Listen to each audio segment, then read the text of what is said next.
run the record in People versus Jared Miller, file number 256837. The record should reflect Mr. Miller's present here in the courtroom today. If I could have counsel put your appearances on. For the record, good morning, Your Honor. Mike Rowland. Good morning, Judge Larry Brown, on behalf of Mr. Miller. All right, this is the date and time set for sentencing in this matter. Mr. Brown, did you have a chance to go through the pre-sentence report with Mr. Miller? I did, Your Honor. And Mr. Miller, did you have an adequate opportunity to go through that report and talk to Mr. Brown about it? Yes, Your Honor. Mr. Brown, are there any additions, deletions, or corrections to that report? No, Your Honor, and no challenges to the score. Mr. Rolla, do the people have any additions, deletions, or corrections? No additions, lists, or corrections, but we do have a victim who would like to speak. Okay. Do you have any challenges to the scoring? No, Your Honor. Mr. Miller, if you'll have a seat there next to your attorney. And Mr. Rolla, if you hand the victim forward, please. And we'll come right to the podium. And we had a trial in this matter, and your name was certainly put into the record during the trial as a witness. But if you could just state your name again here today. Samantha Badgley. And Ms. Badgley, I did have a chance to read the written victim impact statement that was submitted. What would you like to say here today? Well, I have something written down. Should I just? Sure. Okay. I'm here today to express the impact that the situation has had on my life. The financial strain caused by the theft I experienced has not only affected me, but also my child. As a single mom, I am solely responsible for supporting my family. So to address necessary repairs needed on my home, I had to take out a loan. And the burden of making these monthly payments on this loan for money that was essentially stolen from me, as well as having a roof that is still declining over time, has further strained my already limited financial resources, as well as being a constant source of stress for me. As time goes on, my roof is getting worse and I don't have funds to repair it. And the longer I wait to repair it, the more damage is done to my home. Jared had not stolen this money from me, or even if he had given me money back, my roof would have been able to get done. But now, because there is more damage, I will have to come up with even more money to repair it. The situation has left me feeling vulnerable and overwhelmed as I strive to provide a safe and stable environment for my child. I respectfully urge the court to consider the ongoing struggles that I face because of this crime. Thank you for your time and consideration. Thank you. Appreciate that. Thank you. Mr. Miller, you can come back to the podium. Mr. Rolla, is there anything that you would like to say on behalf of the people? Yes, Your Honor, thank you.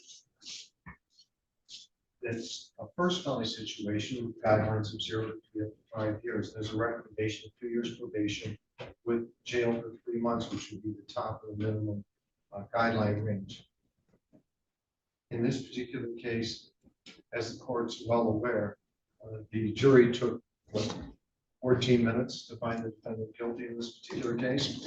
A situation where this defendant had over a year to simply perform the work he had agreed to do, that he had contracted for, and or then refund the victim's money, and we would have never been brought here before the court. The victim is Bagley, as she already indicates, a single mother.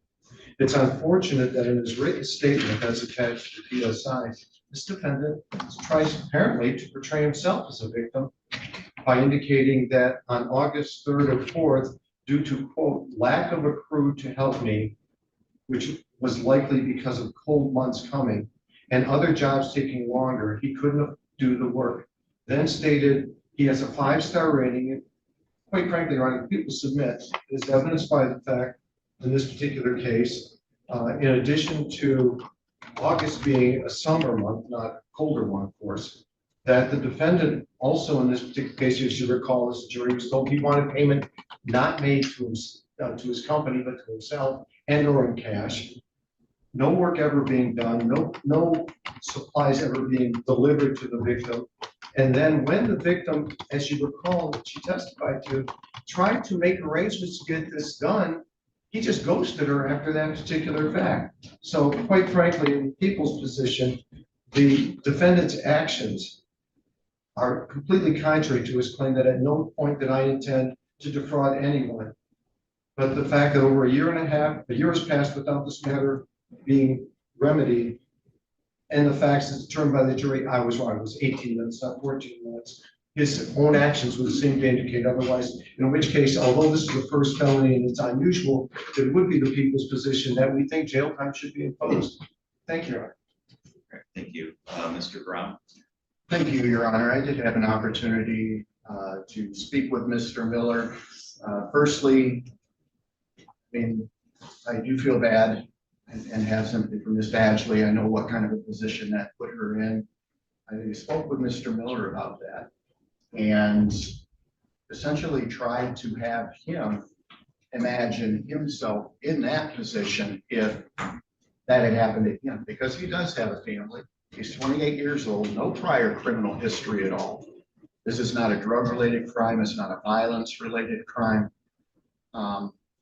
And he has 2 children who are on the spectrum, I believe, and another one on the way to be born very soon that he is desperate to see the birth of. If someone were to do that to him and he depended upon that service. And I don't really think he understood that before he looked at it from that kind of a perspective. The court will note that he has steady employment, he has steady residency. And again, this is his very first offense. And looking through this and reading the PSI, I did get a copy of this statement and go through that. He does have an 8th grade education. He dropped out of high school because he got his girlfriend pregnant. He dropped out of high school and went straight to work and tried to do the right thing by taking care of the family. There was no indication that he's bad at his job as far as his workmanship goes. But unfortunately, being skilled at something, you can be the most skilled person in the world at construction and roofing.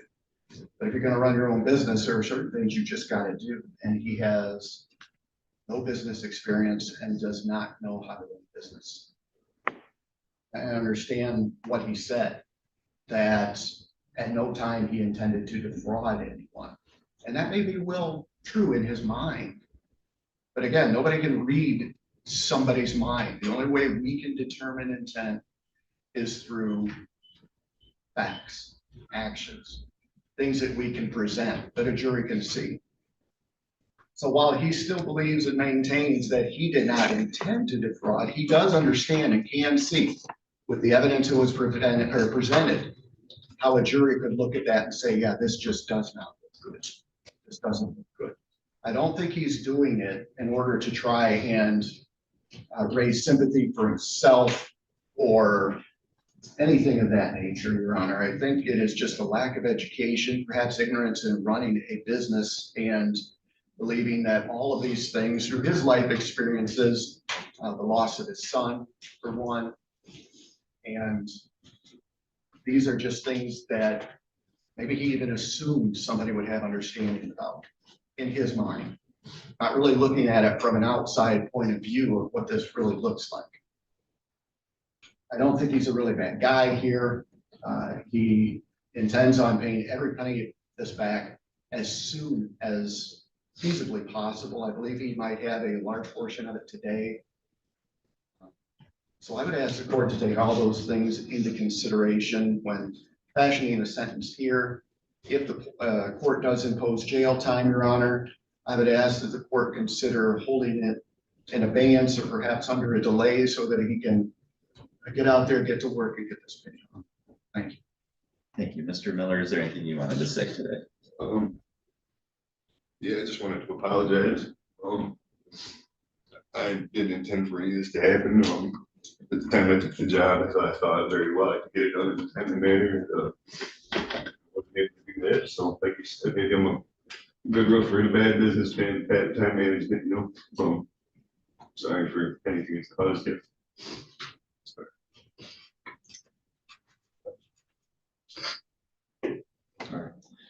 I did read through the report, so I'm familiar with all the information in that report. That includes information about your history and your background, Mr. Miller.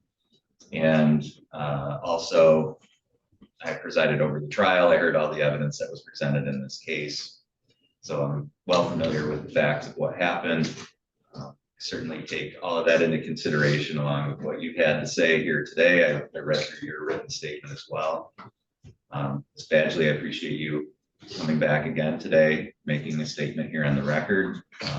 It's never easy for people to have to admit that they've been a victim of a crime. That makes them feel like maybe, they did something wrong in some way.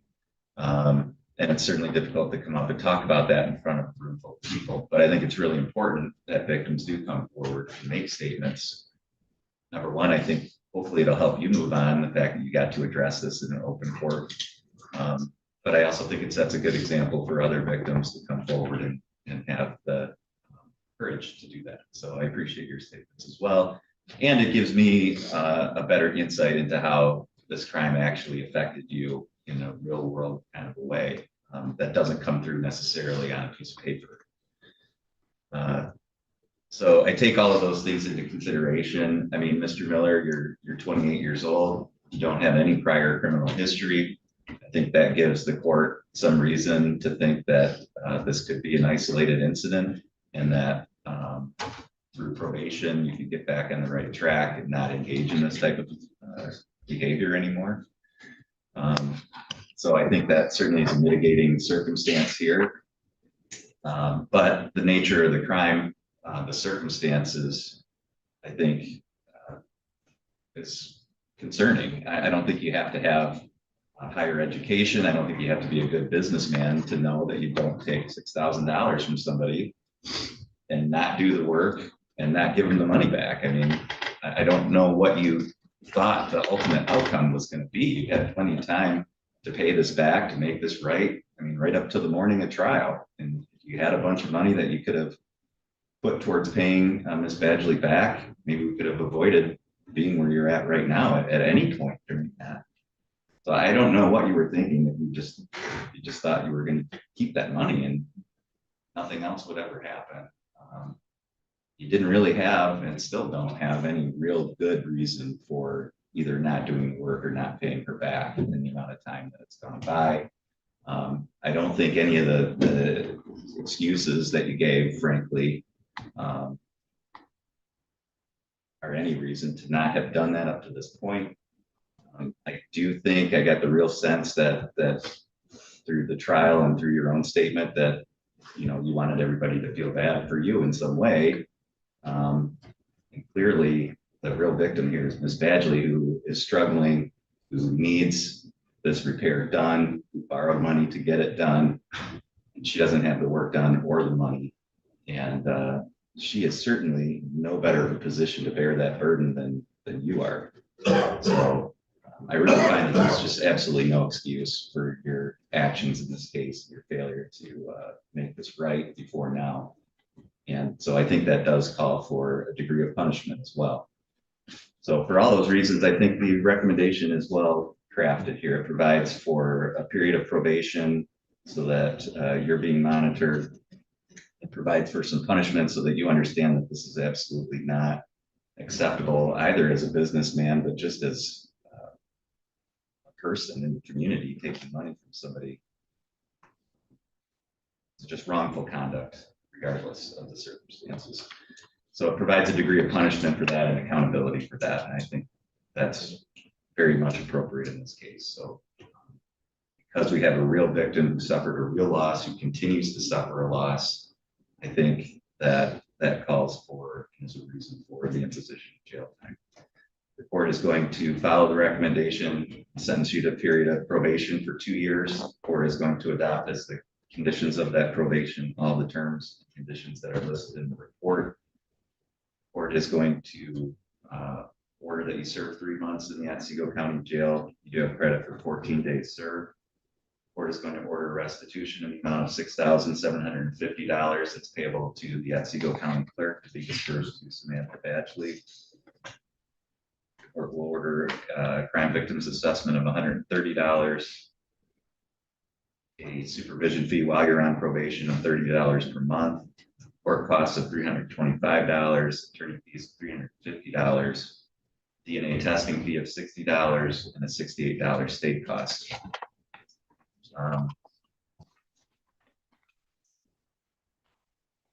You have the ability to seek an appeal of the sentence. Mr. Brown, if you can have Mr. Miller acknowledge the appellate rights.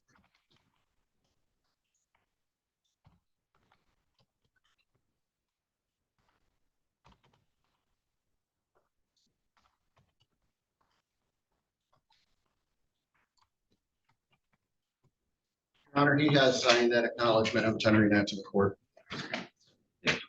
Mr. Miller, you are remanded to the custody of the county at this time.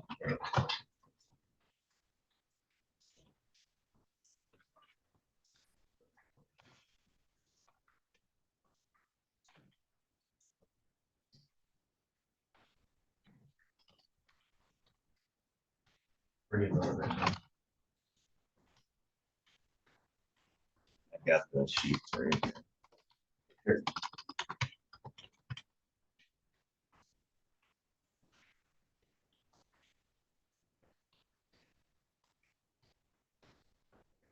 People versus Kyle Lancaster, file number 256881. For the record, time, I called the application.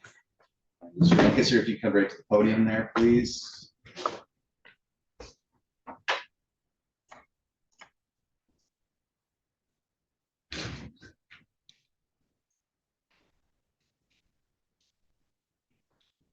All right, counsel, can you put your appearance on the record for me, please?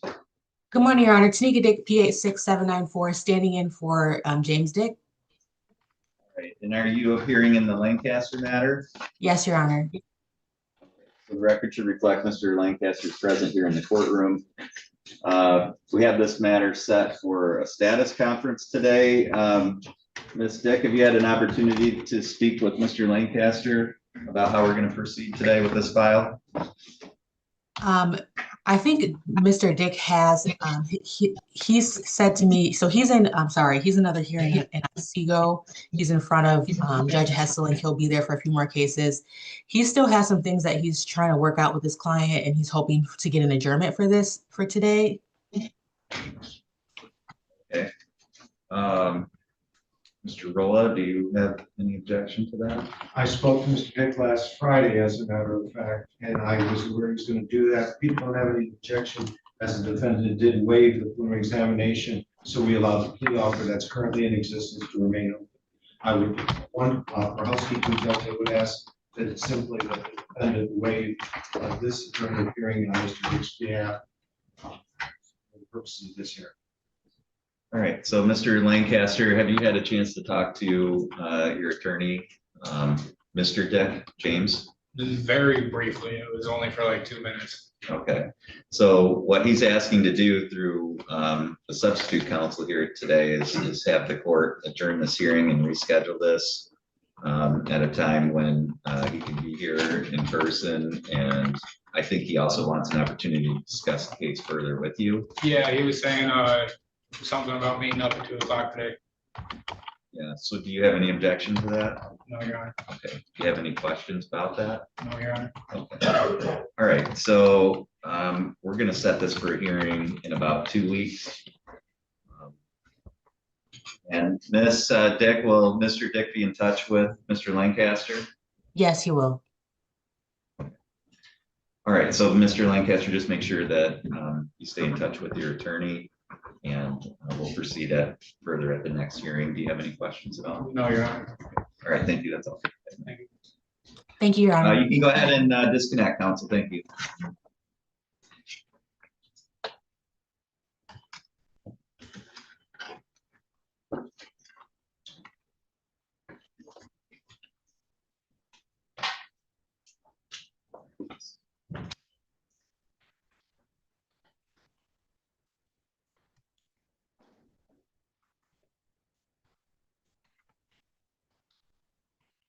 Is Mr. Kibby present? Okay, Mr. Kibby, if you come up to the front, please. We'll go on the record in People versus James. I'm sorry, Cody Kibby. Right up to the podium. Oh, there. sorry.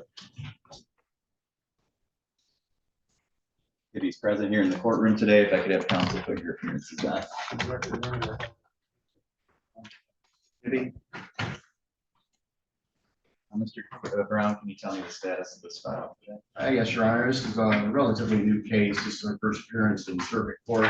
I have spoken with Mr. Rolla, and we are currently still in negotiations, so I am going to request that this matter be adjourned. I don't think more than 30 days would be necessary. Mr. Rolla? No objection, Judge. I've spoken to defense counsel and I was of his request that was going to be made. So, thank you. All right, and Mr. Rolla, has there been a plea offer in? There is, Judge, and there's continuing negotiations depending on a number of matters. Okay, all right, so we'll set this for a plea hearing status conference in about 30 days. So Mr. Kibby, you need to make sure that you stay in touch with Mr. Brown, that you discuss any potential plea agreements with him. And when we're back at that next hearing, that you're ready to make a decision about whether you want to accept any of those agreements or go forward with the trial, okay? Sounds good. Do you have any questions about that? Oh, Your Honor, I don't. Thank you, that's all for today. Yeah, thank you, too.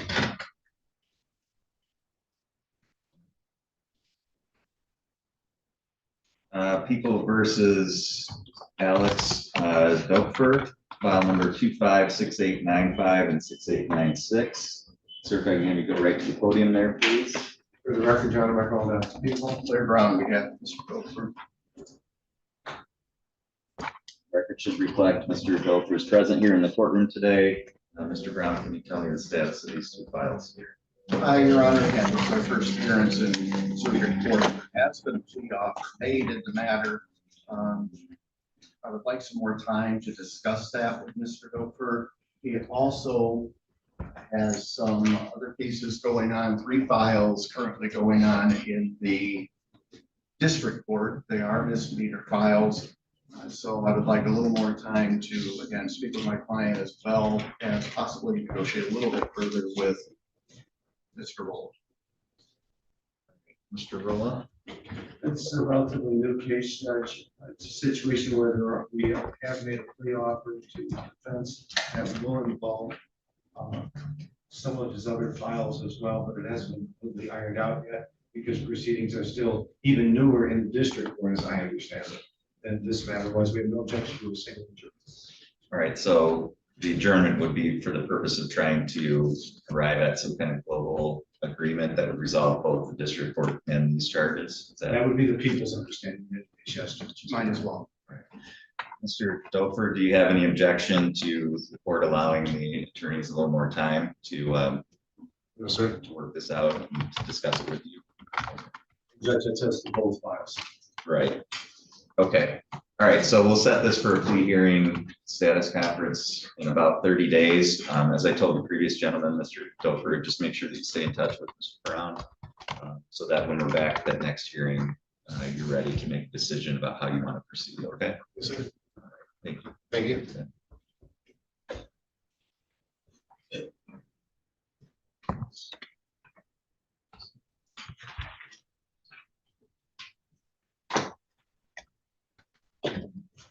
Mr. Trush, are you ready with Mr. Banks' case? Yeah.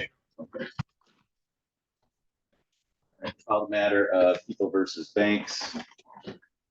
This is file number 256893.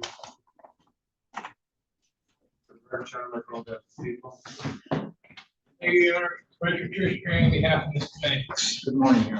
Good morning. The record should reflect that Mr. Banks is present here in the courtroom today. Mr. Trush, can you tell me the status of this file? Thank you, Your Honor. We're still in discussions with the prosecutor. I would say as recently as Friday, we were discussing a plea offer that contemplated either playing as a HAB 2 or a HAB 3, depending on the results of the lab. We had not had them yet. I did just receive them this morning at about 9:30. So I would propose to the court, I think there's one of two ways that we can proceed. Obviously, we could adjourn the matter, and I'm sure the prosecutor and I can complete our discussions on it.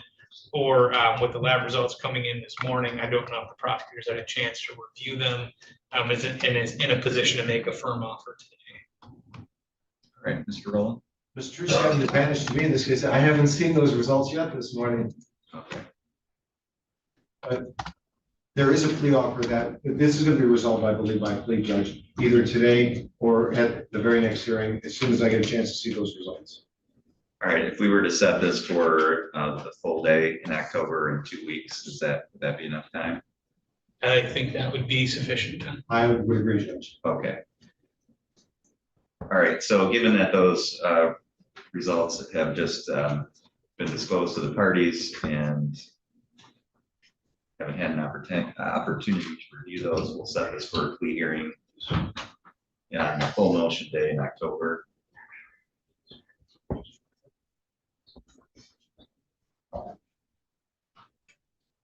And we'll go forward at that time.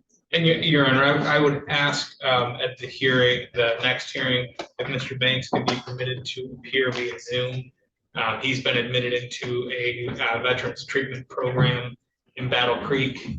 It's a program specifically designed to deal with both substance abuse and PTSD. We anticipate that he will be at that program on that date. All right, Mr. Rolla, do you have any objection to the Zoom appearance? As long as the defendant agrees to sign the appropriate releases so that that information can be made available and his counsel can be available, as well as the defendant being available for the next hearing. Okay. No, Judge. All right, so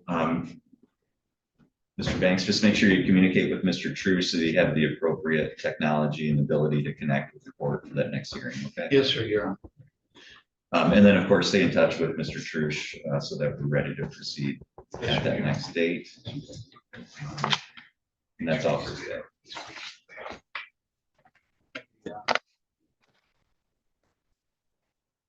Mr. Fragel, we're a couple of minutes ahead of schedule, but are you ready with your case? Yes, I am. Jason Lee Crawford, Jr. Yes, the court will call People versus Crawford, file number 256844.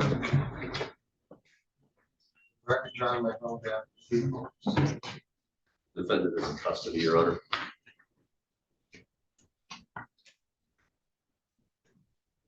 Yeah.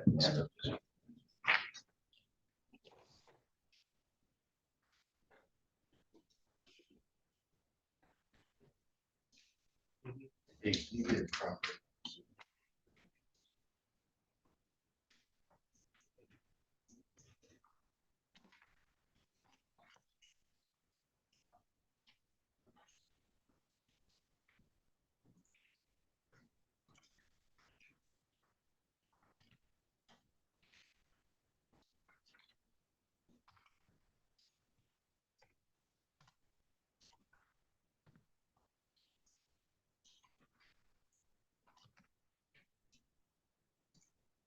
Mr. Trush, I have Mr. McKenzie connected. If you want, we can take that case while we're waiting for Mr. Crawford. Certainly.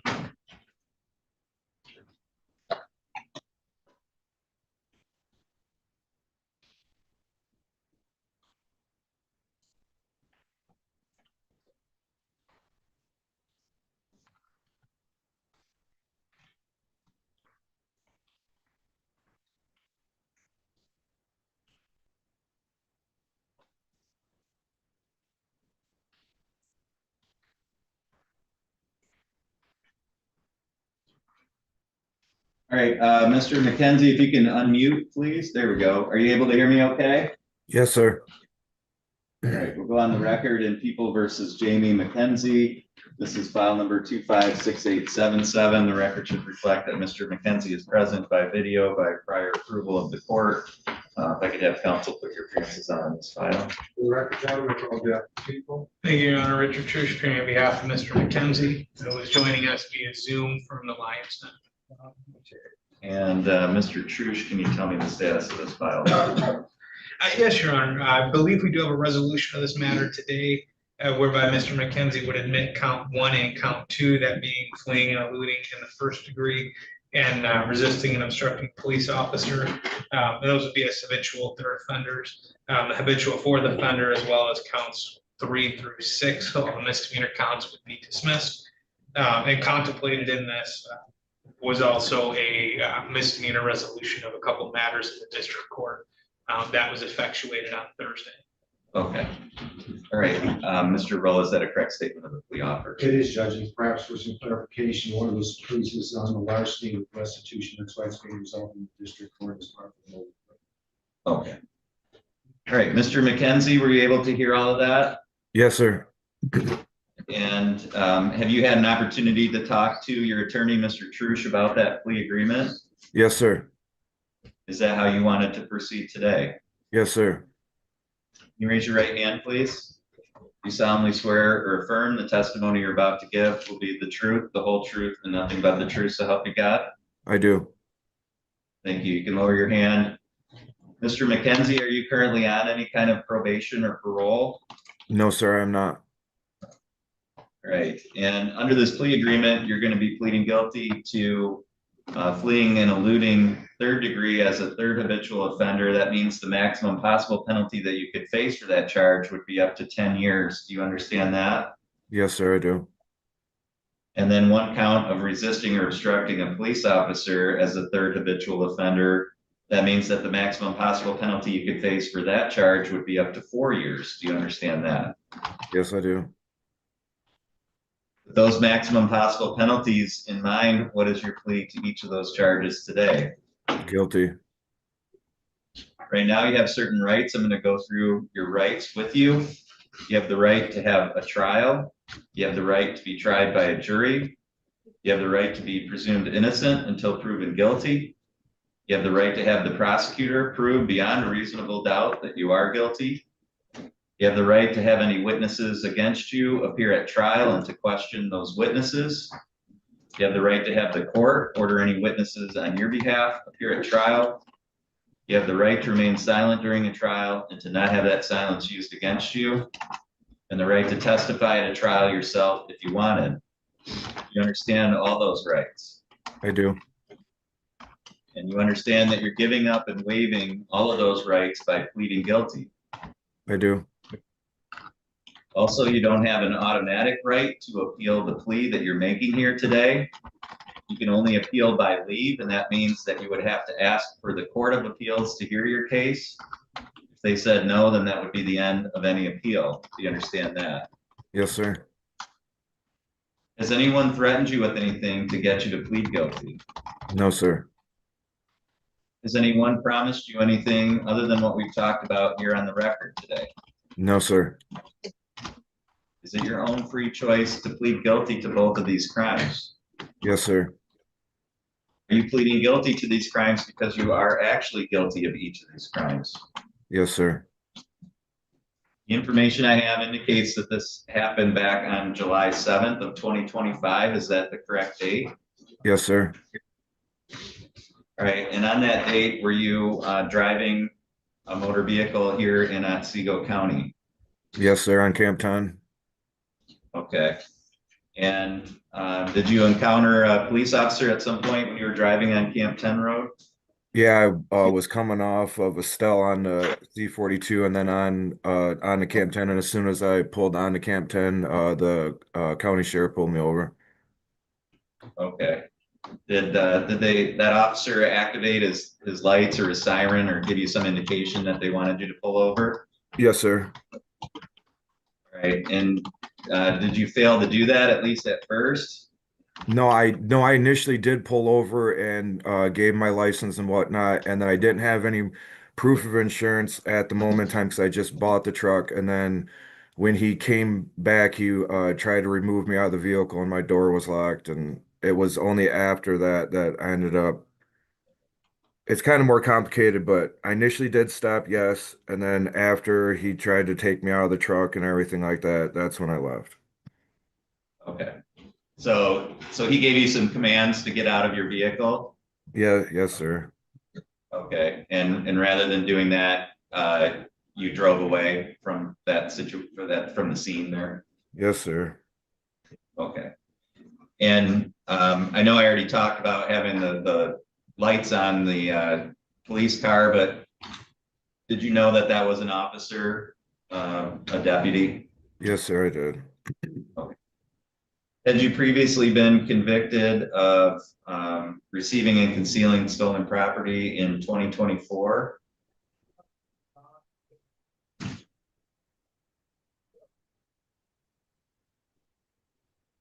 I don't remember that. To be truth be told, receiving sandstorm probably 24. I know that I had. Mr. McKenzie, it indicates it was a motor vehicle in 2024. Oh, yeah, that Mustang. Yeah, no, that was a whole messed up situation downstate in Van Buren County. Like whenever they picked me up on it, because I purchased the vehicle and come to find out it was stolen, and I was actually suffering from a concussion at the time, and I woke up in the car with, I think it was Allegan City Police taking me out of the vehicle. Like somehow I ended up in the hospital parking lot, and I was unconscious, but with the vehicle running in gear, windows down, and it was nighttime. And I guess somebody from the hospital came out to try to wake me up, and I was unresponsive, so they called the Allegan City Police, and then I got arrested from that. So yes, I do remember that now. Yes, sorry. Okay. That was Mr. Trish, why don't you go? You got, Okay, you so might have better. so that was in 2024, Yes, yes. and then in 2019, were you convicted of furnishing contraband to a prisoner? Oh yeah, that was while I was still incarcerated. Yes. I think that should stand. Mr. Roller, are the people satisfied with the factual basis? Yes, Judge, thank you. Mr. Trush? I'm satisfied. Mr. Rolla, are the people aware of any threats, promises, or inducements other than what's been placed on the record? None by the people, thank you. Mr. Trush? I'm aware of none. Mr. Rolla, are the people satisfied that the court has complied with statute and court rule in the taking of this plea? Yes, Judge. Mr. Trush? Defense is satisfied. Mr. McKenzie, the court finds that your plea is knowing, voluntary, and accurate. The court is satisfied that there is a factual basis to support a finding that you are guilty of each of these charges. The court will accept your guilty plea as to both. We'll set this matter for a sentencing hearing. You'll be notified of the date and time of that hearing. That hearing will be in person here in Otsego County. So you'll need to make arrangements to get here from where you're at currently, okay? What was the date again? I'm sorry, I was trying to write it down. I'm gonna have to, the court will give you a written notice of that date. I'm not sure what it'll be sitting here today. But once it's scheduled, you'll be provided notice of that along with your attorney, Mr. Trush, and you'll have an opportunity to talk to him prior to that hearing.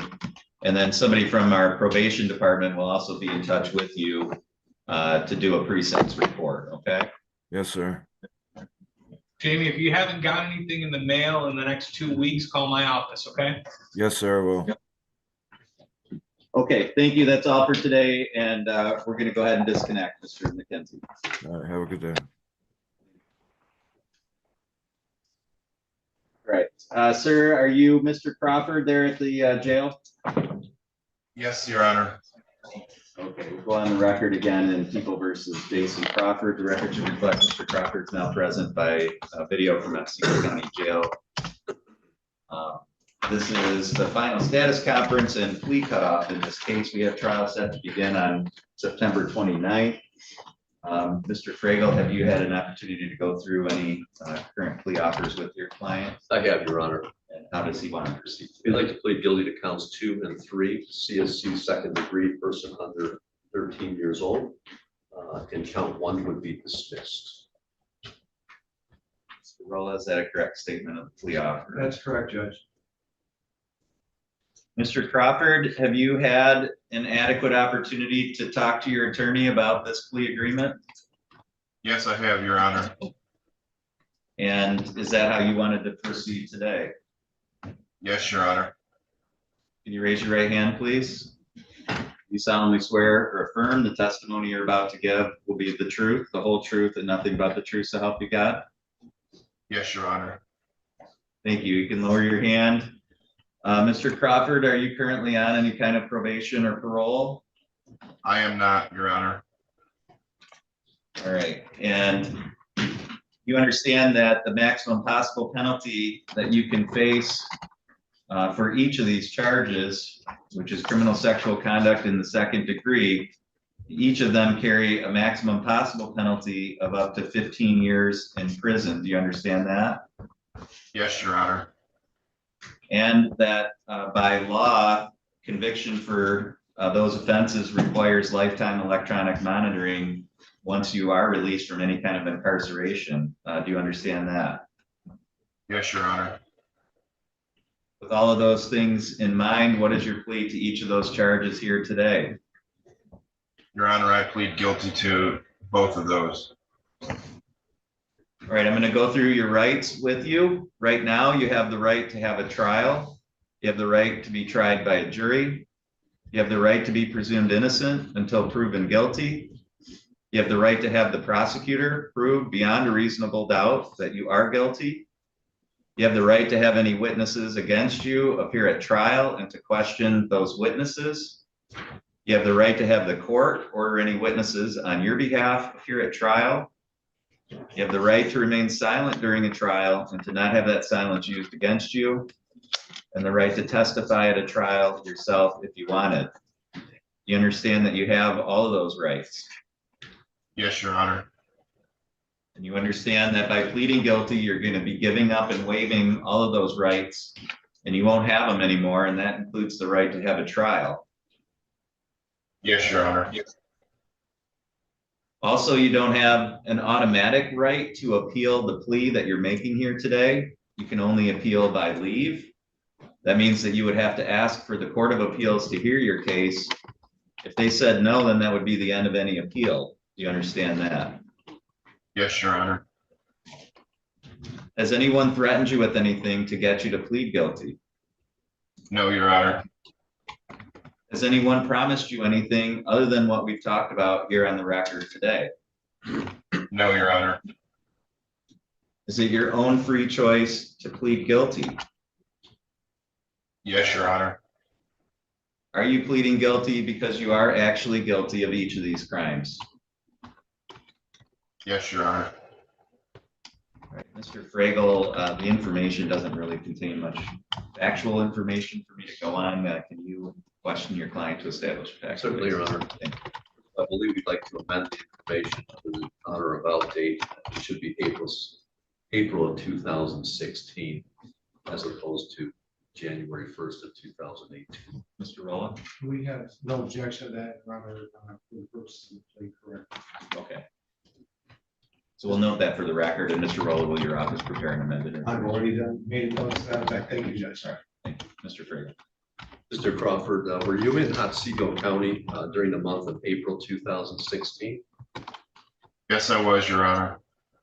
And during that time, you were alone at a residence in Otsego County with a person under 13 years old, correct? Yes, Your Honor. That person was a female? Yes, Your Honor. And while you were alone with her, did you make sexual contact with her? Yes, I did, Your Honor. You can call me Mr. Fragel. However, the sexual contact as to count 2, describe that to the court, what sexual contact you made for count 2. I pulled out my penis and I showed her it and she touched it. And I also touched her buttock and the inner thigh by her genital area. Okay, so for count 2, she touched your bare penis, is that correct? Yes, sir. Was that done for a sexual purpose? Yes, it was. And for count 3, you touched her inner thigh and her buttocks, is that correct? Yes. And that was done for a sexual purpose? Yes, sir.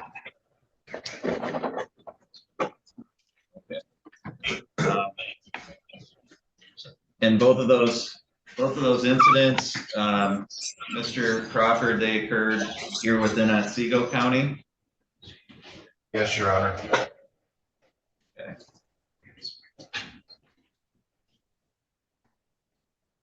All right, Mr. Rolla, are the people satisfied with the factual basis? Yes, Judge. Mr. Fragel, are you satisfied with the factual basis? Yes, Your Honor. Okay.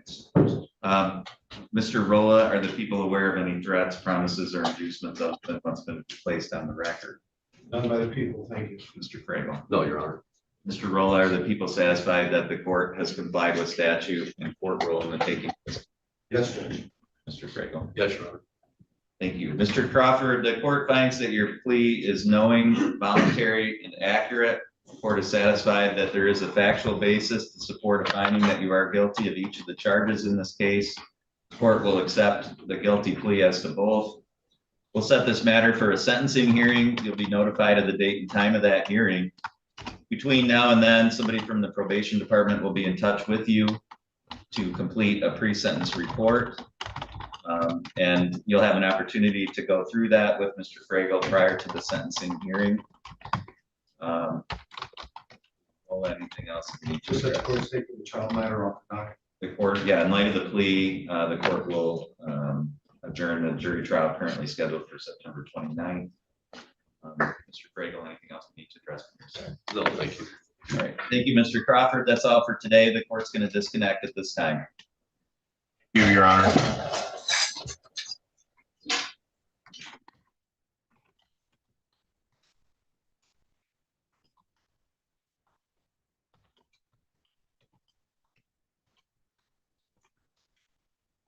Mr. Blumberg, were you ready with Miss Willie's case? We are. Okay.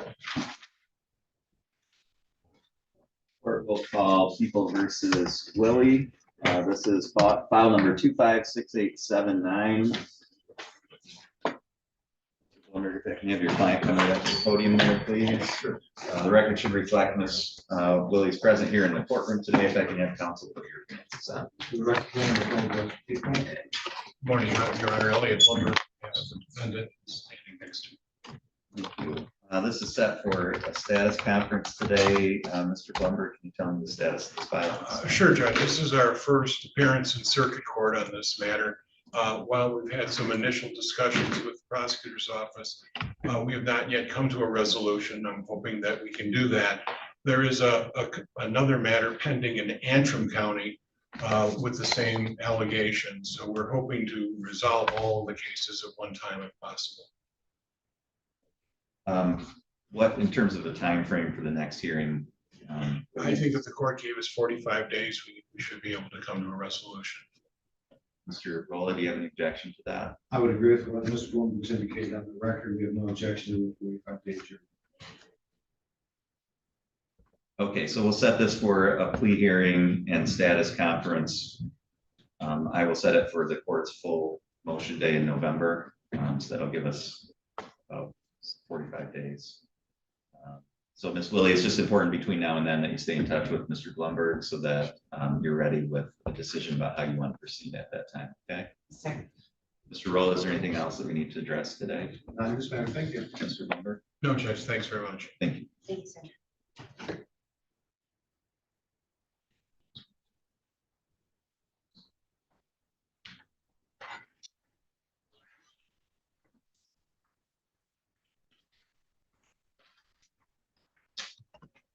People versus SegWin, file number 256845.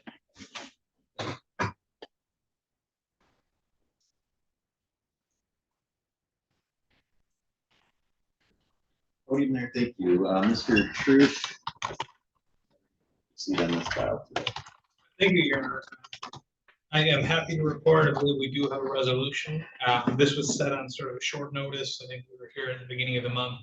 Asked it to be set out about 2 weeks so we could get the answer from the sobriety court. They have accepted Mr. Seguin into the sobriety court, and we are prepared to enter into an agreement today. That agreement would contemplate him pleading as charged to the OWI third offense. And if he successfully completes a drug court program, it would be reduced down to a OWI second offense of 1 year misdemeanor. Okay, Mr. Rolla, is that a correct statement? That's accurate, Judge. No, I apologize for the delay, but we had to wait for a decision from the other court before we could finalize this agreement for the record. Okay. All right, Mr. Seguin, have you had an opportunity to discuss this with Mr. Trush? Mr. Church. Trush. Oh, true. Yeah, Sorry. yes, that's okay. Oh, and Yes, Judge, I have. just for the record, there is a $230 reimbursement to this Gila City PD pursuant to statute, Okay. and that is part and parcel of the agreement. Thank you. I do want the record to reflect Mr. Hamlin from the sobriety court program or drug court program is present by video. Mr. Hamlin, we're going forward with a plea for Mr. Seguin today, condition on his participation in the program. Is there anything that you wanted or needed to add to that?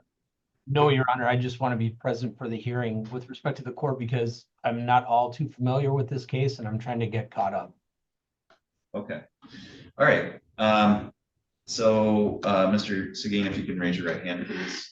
Do you solemnly swear or affirm the testimony you're about to give will be the truth, the whole truth, and nothing but the truth, so help you God? Yes, Your Honor. Thank you. You can lower your hand. So Mr. Hamlin, just so that you're aware, because I don't know if you were connected when this was stated for the record, but Mr. Seguin's going to be entering a plea to operating while intoxicated as a third offense. And the offer is in exchange for that plea, if he successfully completes the sobriety or drug court program, that would be reduced to a second offense. Thank you. So Mr. Seguin, as a third offense, the maximum possible penalty you could face would be up to 5 years and or a $5,000 fine. Do you understand that? Yes, Your Honor. Okay. And that's if you were to unsuccessfully, be discharged in some way from that program, then you could be subject to the maximum penalty as the third offense. Do you understand that? Yes, Your Honor. With that in mind, what is your plea to that charge today? Guilty. Right now, you have certain rights. I'm going to go through those with you. You have the right to have a trial. You have the right to be tried by a jury. You have the right to be presumed innocent until proven guilty. You have the right to have the prosecutor prove beyond a reasonable doubt that you are guilty. You have the right to have any witnesses against you appear at trial and to question those witnesses. You have the right to have the court order any witnesses on your behalf appear at trial. You have the right to remain silent during a trial and to not have that silence used against you, and the right to testify at a trial yourself if you want. You understand all those rights? Yes, Your Honor. You understand that you're giving up and waiving those rights by pleading guilty. Yes. Also, you don't have an automatic right to appeal the plea that you're making here today. You can only do that by leave, and that means that you would have to ask for the Court of Appeals to hear your case. If they said no, then that would be the end of any appeal. You understand that? Yes. Has anyone threatened you with anything to get you to plead guilty? No. Has anyone promised you anything other than what we've said here on the record today? No, Your Honor. Is it your own free choice to enter this plea? Yes. Are you pleading guilty because you are actually guilty? Yes. The date I have for this incident is back on September 26th of 2024, so almost a year ago. Is that the correct time frame? Yes. On that date, had you been consuming? Your Honor, if I Is this could. yeah. Okay. So you were here in Otsego County on September 26th of last year. Yes. You were operating a silver Pontiac G6 on that date, Yes. and you were operating that on North Center Avenue. Yes. And on that date, had you consumed some lorazepam? No. Okay. When did you consume it? The night before I went to bed. And when you were operating the vehicle, did you have a blood test taken? Yes. Or subsequent to that? Afterward, yes. And did that show the presence of lorazepam in your system? Yes. Did it also show the presence of THC in your system? Yes. And did that lab show 30 nanograms of lorazepam? I'm just gonna say yes, but I don't know what the actual. Judge, I believe the party was stipulate to the lab results. in that regard. Mr. Church. We would stipulate there were 30 nanograms of lorazepam and 5.6 nanograms of delta-9 carboxy THC. Correct, Your Honor. Thank you. And would you agree that that affected your ability to operate the motor vehicle on that date? Yes. Okay. Did it affect your ability to normally and safely operate that vehicle? Yes. With that, Mr. Rolla, do you? With that clarification, the people are satisfied as long as the court may go through his prior convictions. Mr. Truish, can you do that as well? Yes, and you were previously convicted of an operating while intoxicated offense on in July 14th of 2022. Yes. And then again, a similar offense in November 14th of 2024. Oh, that was in September as well. You agree that you have at least 2 prior convictions? Yes. Yes. Thank you. Mr. Roller, are you satisfied with that? People are not satisfied. Thank you, Your Honor. Mr. Roller, are the people aware of any threats, promises, or inducements other than what's been placed on the record? We are not. Mr. Church. Aware of none. And Mr. Roller, are the people satisfied that the court has complied with statute and court rule in taking this? Yes, Judge. Mr. Church. I'm satisfied. Thank you. Mr. Seguin, the court finds that your plea is knowing, voluntary, and accurate. The court is satisfied that there is a factual basis to support a finding that you are guilty of this charge. The court will accept your guilty plea. We'll set this matter for a sentencing hearing. You'll be notified of the date and time of that hearing.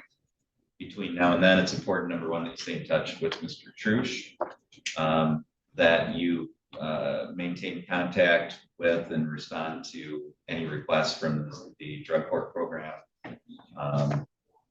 And that somebody from the probation department will be in touch with you for the pre-sentence report, and that you follow up with that as well, okay? Yes, sure. Mr. Church, is there anything else we need to address today? I don't believe so, Your Honor. Mr. Rolla? Your Honor, thank you. Mr. Hamlin, is there anything that you need Mr. Seguin to do for purposes of today's hearing? No, Your Honor, thank you. Okay, all right, thank you. That concludes this hearing. Our next hearing is set for 10:45, so we'll take a short recess. All rise.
looks like we've got everybody connected, so we'll go on the record in Petite versus Petite. This is file number 2520096. If I could have both counsel put your appearances on. Good morning, Your Honor. Jennifer Dusman-Clay on behalf of Jessica Petite, who is present with me in my office. And Zach Backlund, Your Honor, on behalf of the defendant Monty Petite Jr., who's also appearing remotely by Zoom. Thank you. We're on the record today for status conference. Just looking at the file prior to the hearing today, it looks like the parties did participate in mediation maybe about a month ago, maybe a little less than that there was at least some partial agreements made. So I just would like to see from counsel where you'd like to go in terms of scheduling. Ms. Dukes-McCoy on behalf of plaintiff.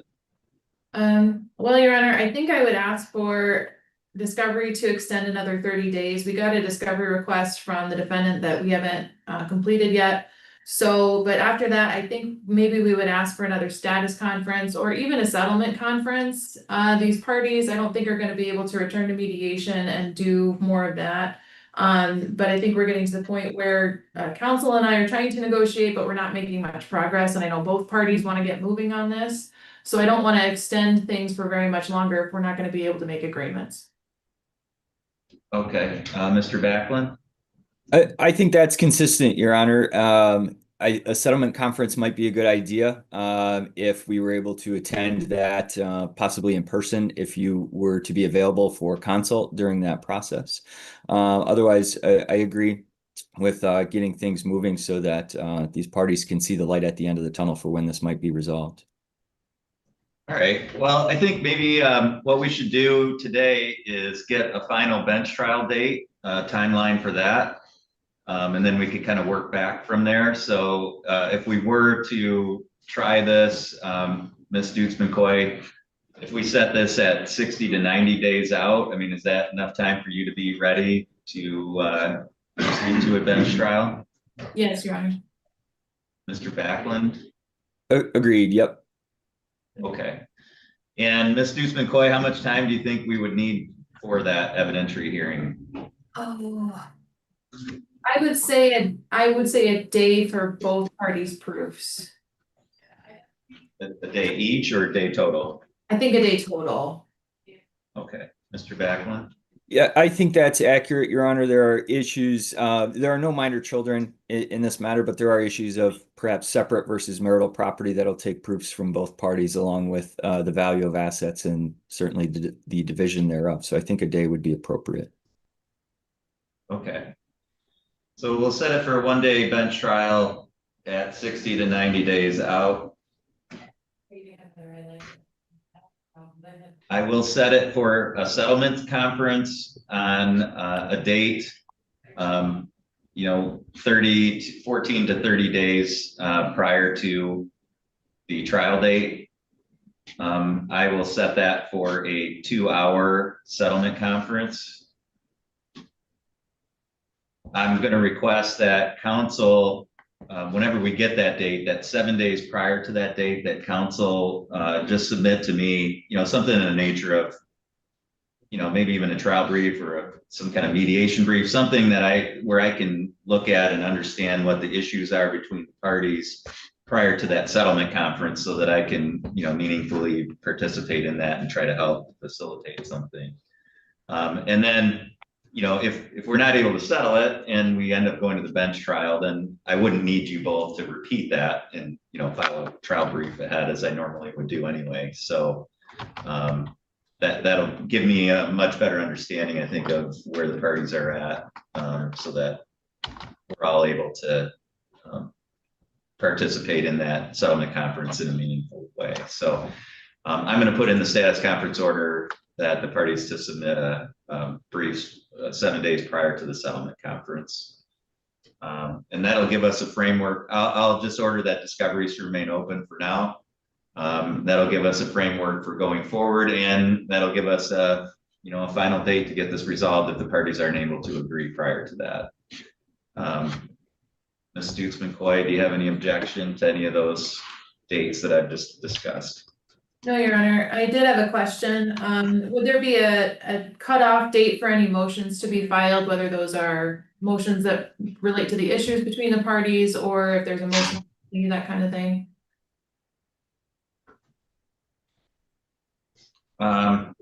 Yeah, I certainly would, I wouldn't want those issues to be raised, on the morning of trial if we get that far. So I guess, unless either of you object, we could make the settlement conference date the cutoff for having any motions filed or heard. That way, if there are any legal issues, we'd be coming to that settlement conference with those either already decided or set to be decided on that same day.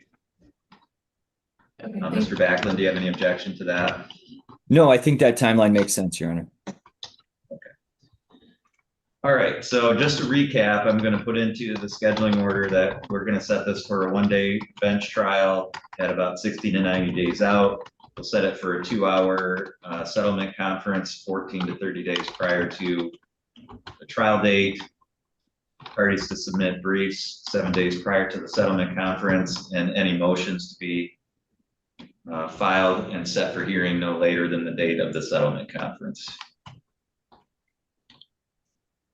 Okay. Ms. Deuce McCoy, on behalf of plaintiff, anything else we can address for your side today? Not for today, Your Honor. Mr. Backlund? No, we've covered it, Your Honor. Thank you. Okay, so I'll send out the status conference order reflecting what we've discussed, and then we'll also send out notices for the settlement conference and bench trial dates. And all parties are free to disconnect on this file. Thank you. Thank you, Your Honor.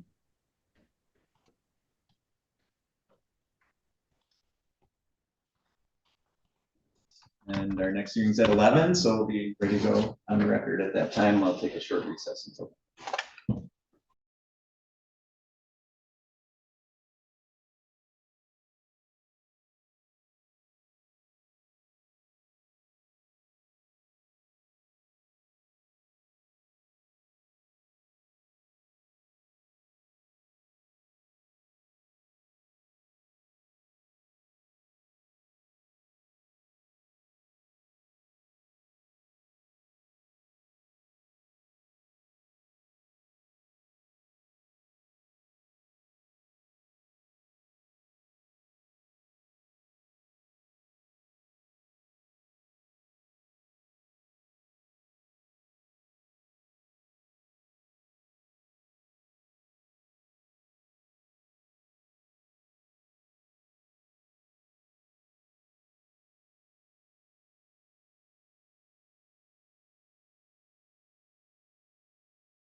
Okay, we'll go on the record in Peyton Jones versus Munson et al. This is file number 2519251. If I could have counsel put your appearances on, please. Good morning, Your Honor. Rebecca Walsh and Jenny Sikorsky on behalf of the plaintiffs. Good morning, Your Honor. Ralph Falatucci appearing on behalf of Doctors Minor, Kylie, and Murphy. Good morning, Your Honor. Jenna White Freeman appearing on behalf of Munson. Let's see, good morning. Okay, good morning. Got a lot to go over here today in the next few minutes. So I want to thank you all for being here in person. I think sometimes it's easier. It's nice to see everybody in person. I don't know if we've had any hearings here in the courtroom. Not yet. All video for a couple of years. So I guess the first thing that the whole purpose of today, in my view, is to talk about trial, talk about issues that we may need to address and get some things just squared away so that when we get to the morning of trial, we can start right up with jury selection and go right into opening some proofs as quickly as we can. So I guess my first question, and I'll direct this first to plaintiffs. I mean, are we going to have a trial? Is this something that's fairly certain? Are there still negotiations ongoing? I just want to get a sense for, as we gear up for this, whether or not this is going to be a last minute settlement kind of a situation. I'm not sure. Do you want me to stand or do you want to? I think we can be kind of informal. Okay. This is more or less a on the record discussion about how we're going to go. So I would say we are still negotiating. And I think to get into more details, probably be better to talk just to the plaintiffs and then the defendants about that if you'd like, but I'm happy to update you on that if you like. Yeah, I mean, I'll hear from everybody on where you all feel that you're at, because it may not be the same. So. Yes, I agree, but we are still negotiating. So I think we're preparing to, at least our side is preparing, moving forward toward trial, but also keeping the door open and having discussions about negotiating a settlement at the same time. Okay, all right. Mr. Valatucci or Ms. Freeman? Well, I believe that there are, let's put it this way, negotiations have not finished. And the defendants have not made their final offer. I can say that, I think. Okay. All And I echo that as well. Okay. All right, well, let's just go forward with today then. I appreciate all those comments. That helps me, I think, kind of gauge a little bit better at where we're at. So the first issue I wanted to address, there's been numerous motions that were filed, which number one, I appreciate counsel doing that and complying with the court's cutoff dates. I counted a total of 20 motions, I think 13 on the defendant's side and 7 on plaintiff's side. I've had a chance to review those, not in depth, and I don't intend on proceeding with oral argument on those all today. But from what I've reviewed and in my view, and of course, I'll give both sides an opportunity to be heard on this, but at this point, it's my intention under MCR 2.119E3 to exercise my discretion to dispense with oral argument on those motions and decide them in writing, which I will provide to all of you 21 days prior to the trial date. Because that is something that I'm notifying you of or making a decision on here today, and both sides may have anticipated having oral argument on those motions. I'll give each side 14 days to supplement anything that you'd like to, that you feel that may have come out or that you would have stated in oral argument that's not already in your briefs. Once I've received those updates, then again, the court will issue written rulings as to each individual motion and provide that to the parties again well in advance of the trial date. Anything the plaintiffs would like to say for the record on that issue?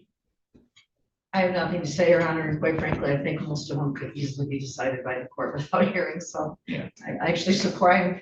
I'm in favor of them. Okay, Mr. Valatucci. Well, I think oral argument in some cases lends more heat than light, and I think trusting Your Honor to read and decide the case based on the written material is a good idea. Okay, all right, thank you, Ms. Greenman. I agree. All right, so that's how we'll proceed with that. And by the way, I'm gonna do a status conference order coming out of what we discussed today, so I'll put all of this in writing for you as well, to the extent that there are timelines and things discussed.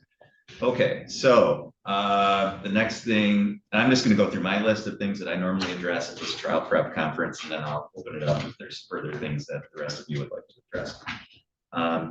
First of all, with regard to the jury, how many jurors do you guys want to have impaneled? I mean, I've had these kind of cases and it's varied. So I always like to inquire of counsel, as you're all aware. I mean, we can impanel 7 or more.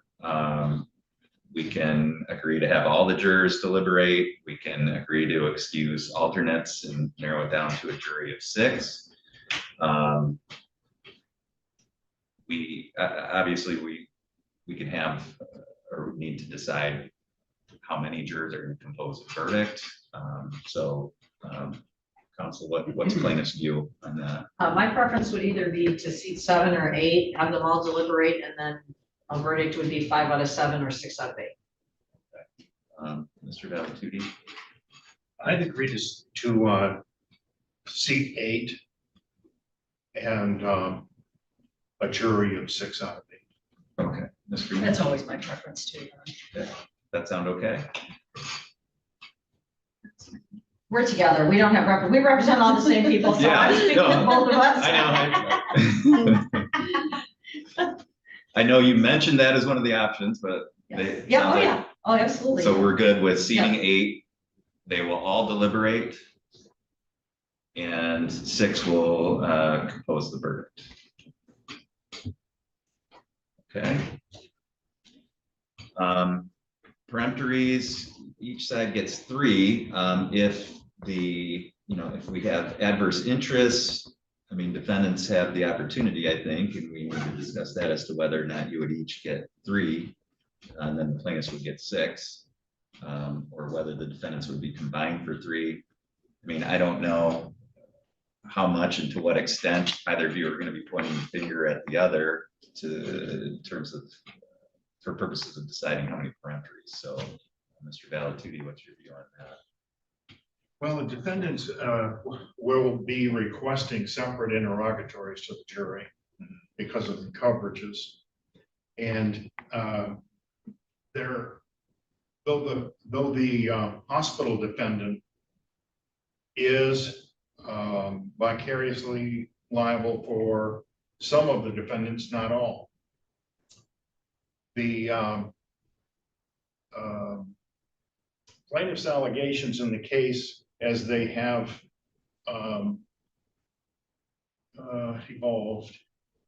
involve or may involve a subcontractor of defendant hospital, and therefore we would be requesting separate peremptory challenges. Though there are no cross claims between the defendant and the hospital, there are separate issues that merit separate consideration by the jury. And certainly a jury verdict wouldn't be inconsistent as to one defendant without the other being found negligent. So we would ask for 6, 3 for the doctors separately and 3 for the hospital. Ms. Green? Yeah, I would agree with Mr. Valentini. There, I don't believe there's any finger pointing, but because there are some separate issues that have been fleshed out throughout the pendency of discovery, that would be my preference that I would lean toward. Okay. Ms. Walsh or Ms. Korsky, what's your view on that? As long as we get 6, if they get 6, and we get 3, if they get 3, that's our only request. Okay. All right. I think it's fair. I think in the exercise of the court's discretion, I think allowing each defendant 3 peremptories under these circumstances, I'd rather be more cautious about that than less. So each defendant's attorney will get 3 peremptories, and then plaintiffs will get 6. Okay. When you say each defendant, you mean each group of defendants? Right, so under the court rule, it's not each individual defendant, it would be each attorney representing the groups of defendants, so. I would anticipate 3 and 3 on the defense side and 6 for you. That's okay. Thank you. Okay, in terms of final jury instructions, I usually request, I'm sorry, that each side submit in Word format so that I can edit them. Your sets of proposed jury instructions. Mrs. Korsky or Ms. Walsh, any objection to that?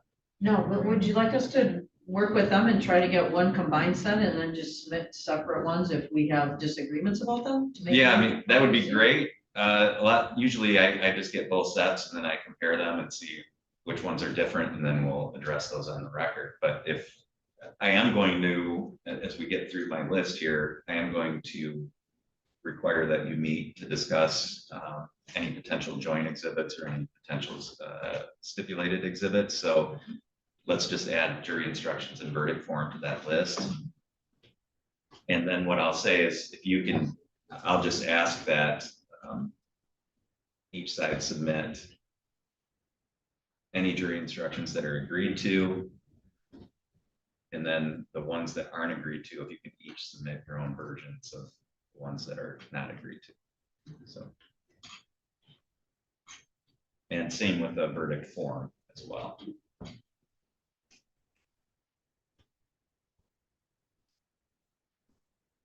All right, and then same thing with regard to exhibits and witnesses. I'm going to require the parties to meet at least 7 days prior to the trial and attempt to agree on any joint exhibits or stipulated exhibits.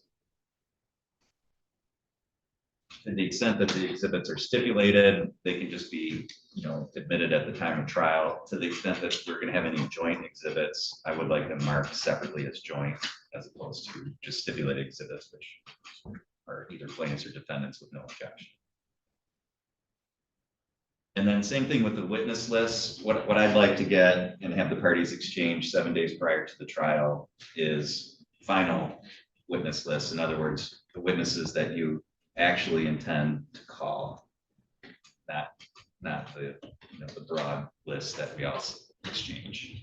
I want to be able to have an idea of how many witnesses each side is going to actually call at trial.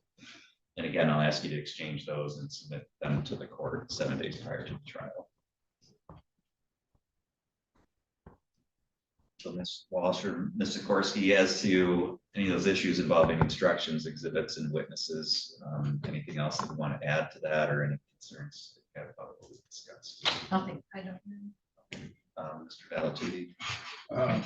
No, I agree with the court with regard to the instructions, and hopefully we can agree on the same.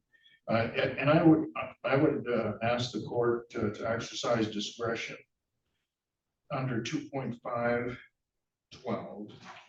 D4, 2.512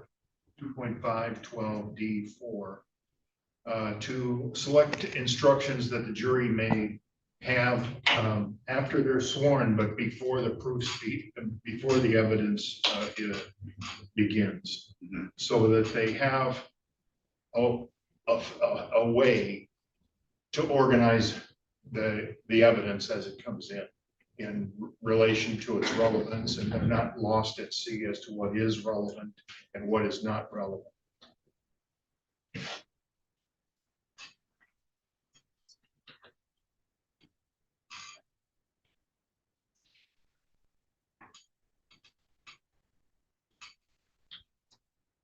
Okay. So I guess to that extent, if there are non-standard civil instructions, I would like to see if you guys can agree on what those would be, and if you can't, to submit them to me. Ms. Greenman, as to witnesses, exhibits, and instructions. Yeah, no objection. I'm fine with what you proposed, working with plaintiff's counsel. Okay. The next thing I have is just technology here in the courtroom. sorry.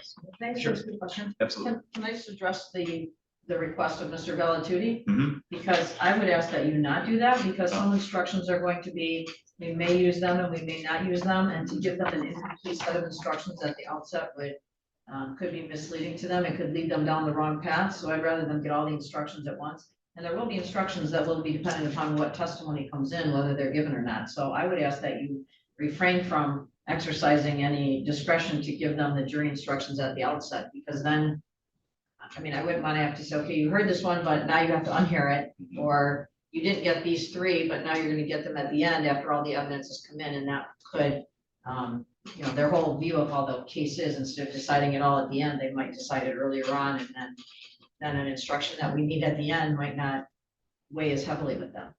Okay. All right. I guess what I'd like to see, Mr. Velatuti, is what you would be proposing the court to read Yeah. to the jury. And I cited the wrong rule, I'm sorry. Okay. It's 2.513 parent E, I'm sorry. Okay. 2.513 parent E gives the court authority to give to the jury. And what I would propose is the core standard jury instructions that it would be error not to give, which are the standard malpractice jury instructions. And then under E, giving the jury a reference documents, which includes relevant statutory provisions, which malpractice instructions contain the statutory changes to the law. And those are standard instructions, they won't change. And with regard to the later instructions, of course, they would be in the final jury instructions, but it gives the jury a rough framework. I find that jurors are much more appreciative of having the nature, breadth, and extent of the controversy explained to them right at the beginning. And then they understand their role better than having everything come in just before they go out and have to go over the instructions and think about them, sometimes hours. Squelch. I mean, what I'm reading that rule, and I have had, particularly in lengthy medical malpractice cases where the parties have stipulated to a booklet, which includes, you know, information that both sides want the jury to have as they go throughout the trial. And counsel, they get together, they produce, in this case, would be eight binders that are presented to the jury, which include things like stipulations that parties have agreed to, elements that the parties agree are going to be applicable to the claim, jury instructions that are going to be applicable. To the extent there are joint exhibits, they've been included in those binders. But that's something that's, I've never ruled on that. That's something that either the parties have agreed to do or not agreed to do. And so Ms. Walsh, you may want some time to think about that. Yeah, definitely. I think we'd want to brief it and go back and, I mean, this is the first time I'm hearing about it, and I've never done that before. I've never had a jury that got confused or didn't understand. I think if we all do our job by the end of opening statement, they understand what the issues are they're looking for. So I don't think it's necessary. That's my off the top of the head, but I'd be happy to think about it and submit a brief to the court on our position on that within 14 days with the other things, if you'd like, Your Honor. Okay. Yeah. Do you have any objection to that, Mrs. No. Freeman or Mr. Bell? I really think, I mean, before you guys start filing briefs, just have a discussion about it, because and I understand your hesitancy just off the cuff here. I wouldn't want to agree to anything necessarily that I haven't done before in a trial either, just sitting here. But I can tell you that in the cases where that's done, and I talk to juries after trials in criminal and civil cases, and just to let you guys know, I send out like survey forms that allows the jurors after the trial to give feedback both to me in terms of how the court did things and their service, but also to the attorneys about what was helpful, not helpful, and then I provide that feedback to the lawyers. Sometimes we get a lot of feedback, sometimes one or two jurors provide the feedback. It's always different, but I think it's helpful, and I always provide it to attorneys because I think the jurors have to say as well. And I can tell you in the trials where we have done those booklets, they have given positive comments about having information that they can refer to, particularly in the longer, week to 2 week trials with a lot of expert testimony. There's a lot thrown at lay people. But I've also had cases where the parties couldn't agree, we didn't do it, and the jury's got along fine as well. So something to think about. And but I agree with your timeline, Ms. Walsh. I think that's fair. Mr. Valatutti, if you really want to push for that, each side, and there isn't an agreement that each side can submit in 14 days, and I'll make a decision with enough time that those can be put together and not be a last minute. Anything else, Mrs. Walsh, on that issue? Not on that issue. Okay. Thank you. All right, so moving on then to my next topic, which is again our courtroom technology. We have very limited courtroom technology here. The screen is available. You can plug a computer into that. I found that it's, especially for detailed presentation of evidence, that is usually inadequate for these kind of cases. They're fine in criminal cases when all you're doing is putting up elements of a crime for a jury to see, or playing a 5-minute clip of body cam footage or something like that. But to the extent you're going to be playing depositions and those types of things, or have need for real technology, I would suggest bringing your own. We're always available through the clerk's office. If you contact the clerk's office, if you want to come the week before and test out all your stuff and get a better view of the layout of the courtroom and all of that, you're more than welcome to make those arrangements and come in and access the courtroom so that everything that you're going to bring is going to work, and you have a place to plug it in, and where you might want to set it up so that the jury can view it.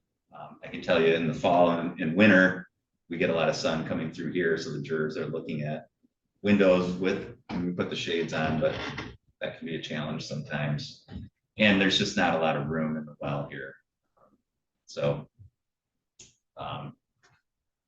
Ms. Walsh or Ms. Sikorsky, can you give me an idea of what you might be bringing in terms of, or how you're going to be doing your presentation, your evidence from a technical standpoint? Yeah, I don't anticipate using a lot of technology. I'm so old school. But I did have one question about technology, and that was if I have one expert that I was hoping could appear by Zoom. He's working on his schedule, but it would help. I think it would, if one expert could appear by Zoom, I would request that we be allowed to do that. Okay, Mr. Valatutti or Ms. Greenman? I don't really care. Okay, Zoom does work pretty well. I have very few issues with connectivity and that kind of thing, and I use it very frequently every day. So I don't think that'll be a problem. All you'll need to get from my office is just my PMR for my Zoom, so that they know how to connect in. That would be fine. Okay, Mr. Valatutti, how about your side in terms of, or Ms. Green? Yeah, if I may. Yeah. I'm just going in order down the line. Absolutely. I'm not meaning to put you last. And I'm not more tech savvy by any means. I just, have a question for my last trial. First, do you know if to connect to the screen, if it's just HDMI cable? Yeah. Yes, okay. Second question, I often use trial tech simply because I'm not savvy enough to be able to, throw up medical records or something of that nature. Usually he just sits at a little table. I noticed this table here, but I'm not sure if that's used once the jury is selected. Is that appropriate? Yes. To have somebody just pop from their computer or hook up to HDMI if necessary? Yeah, I mean, to the extent that anybody has a tech person that they want to bring, I think that's great, because I'm also definitely not, so, we aren't. So if you have somebody who knows how to make things work if they go awry, that would be awesome. Okay, thank you.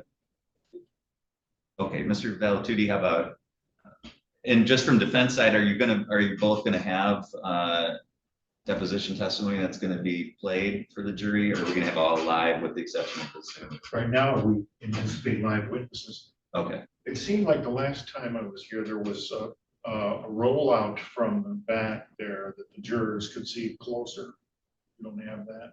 like a TV, you mean? Oh, maybe the TV. That's always been in that That's it? location. Yeah. There's nothing in the back room. No, all we have is this chalkboard, which I can't believe we still have a chalkboard in here. I think just Actually, nobody's taking the time to get rid of it. Yeah. But I don't, Yeah. I've been on the bench for 13 years. I don't know that chalkboard's ever been used. but- Okay, well, then I'm gonna leave that aspect of my co-counsel. Okay. And again, you know, if anything changes, I would encourage both sides to talk to the clerk's office, make arrangements to come in if you need to ahead of time, just so that we aren't spending any downtime with jurors waiting, working on IT issues. So then the last thing I have is just kind of the daily schedule that I typically follow. You know, we'll start right with jury selection on the morning of the 23rd, which is a Thursday. Once we have the jury selected, we'll just go right into opening. So I don't spend one day just on the jury and then come back. Hopefully we'll be able to get a jury picked Thursday and still have time left over to start the case. So we'll just go right from jury selection right into the case. Typically we'll start, you know, around 9 a.m. every morning. Go until sometime between 4 and 5, depending on where there's a good natural break in witness testimony. I try not to keep the jurors beyond 5 o'clock, except for deliberations if we need to. And I give them plenty of warning about that. Usually a mid-morning break for 10 or 15 minutes, a mid-afternoon break for 10 or 15 minutes. I try to give the jurors an hour and 15 minutes for lunch. So those are the kind of breaks that we'll take, but generally, you know, a 9 o'clock to 4:30, 5 o'clock trial day, full day each day.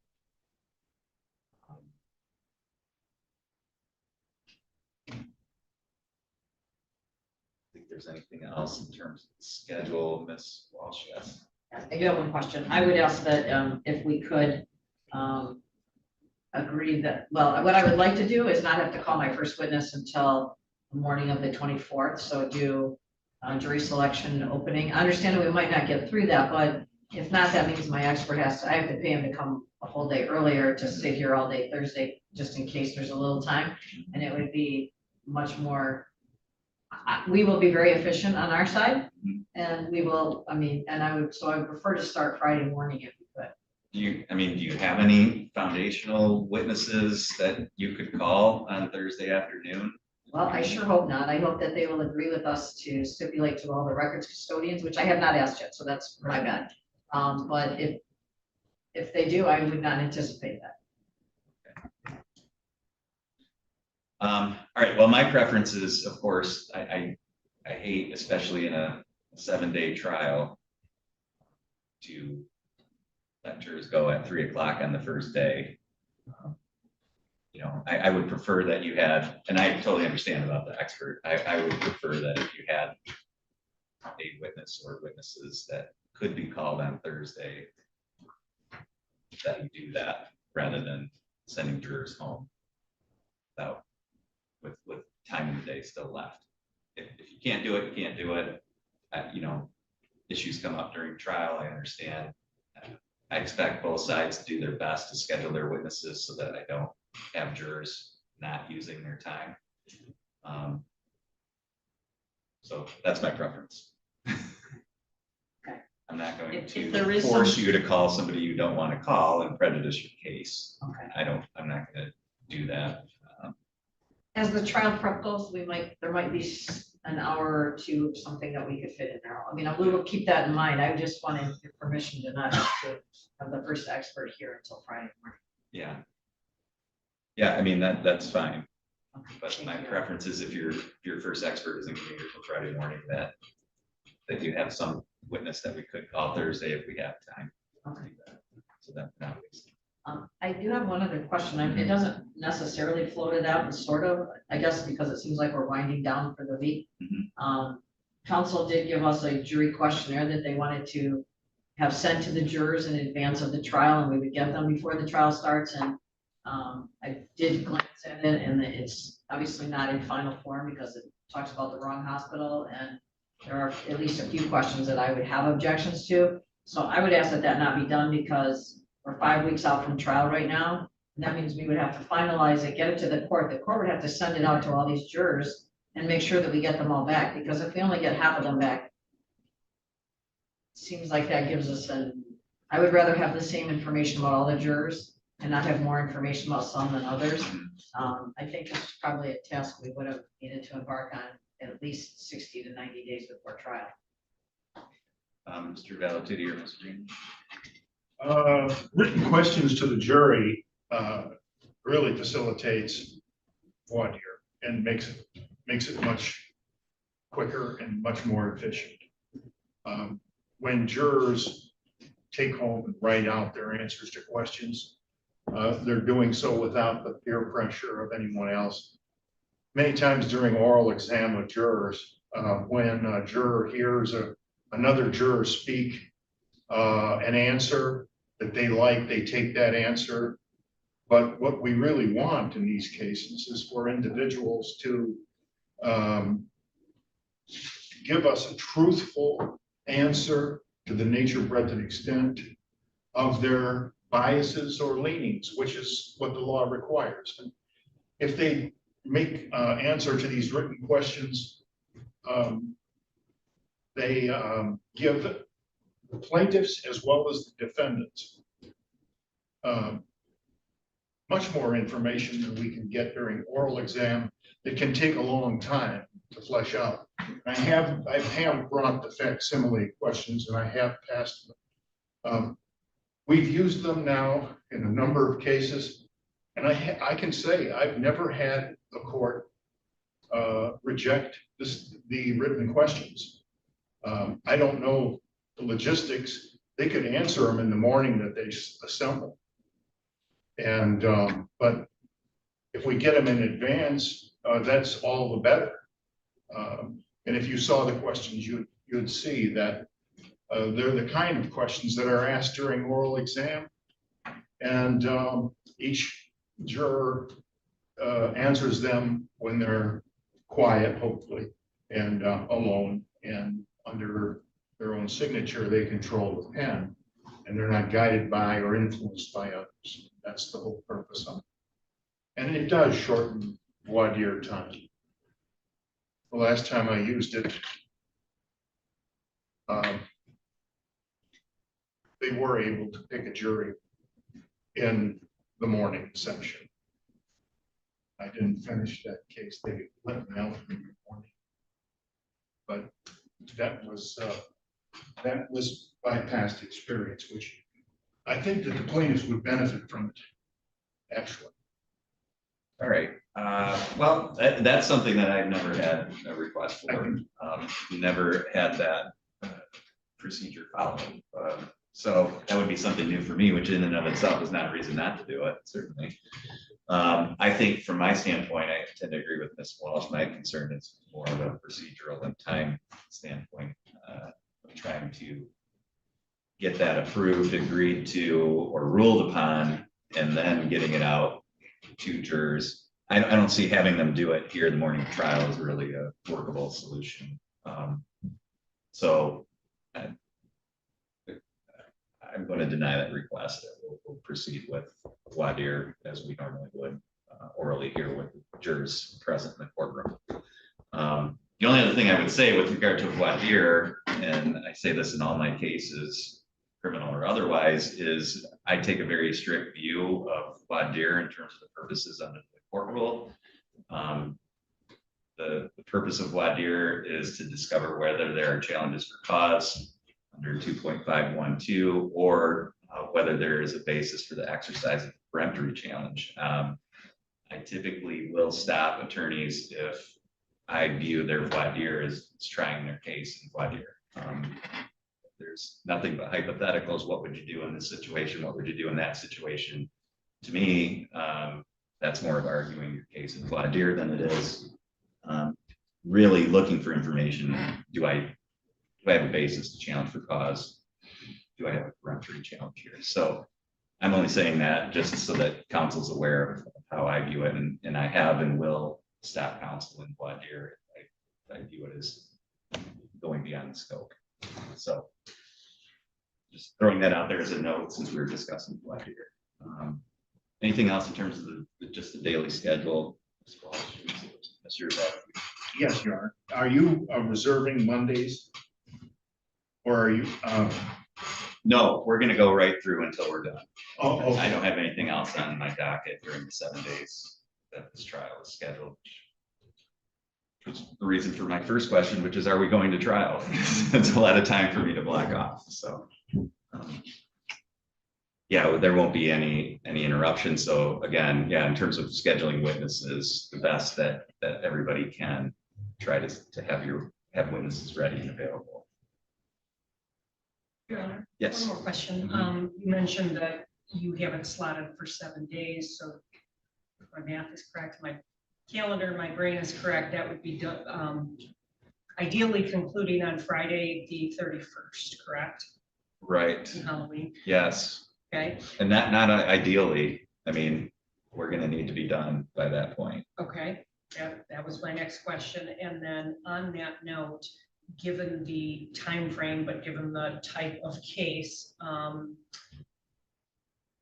is Your Honor positing or suggesting that, the plaintiff have X number of days or hours or limitations, for example, on openings, et cetera, so that the defense is also,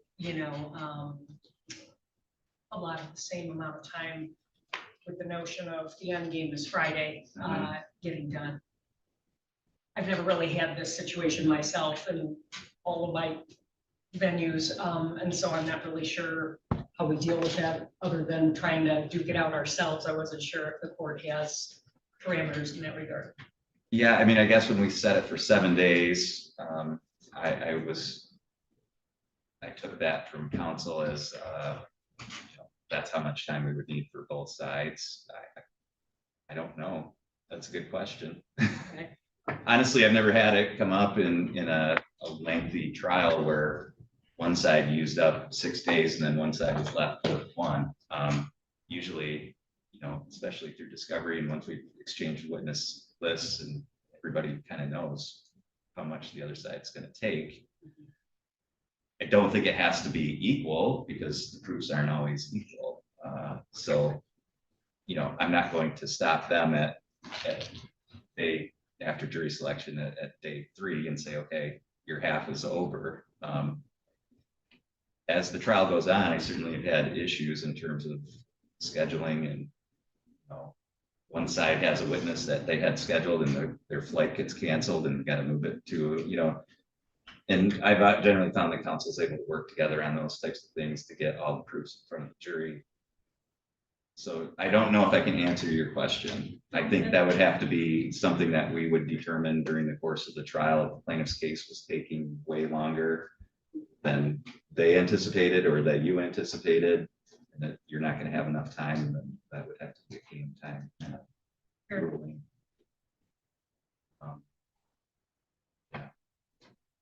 Thank you. I have also sometimes limited closings to particular timeframes based on where we're at and how much time we have left. The trial is running over and it's 3 o'clock on Friday and we just finished proofs and the jury's got to start deliberating. Then yeah, there may very well be some time limits, but otherwise I try to give counsel a fair amount of leeway.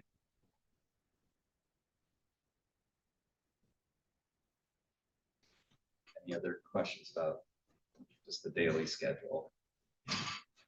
Your Honor, 7 days is very ambitious.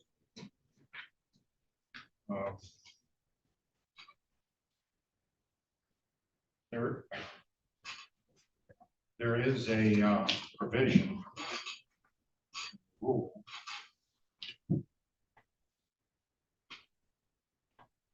2.513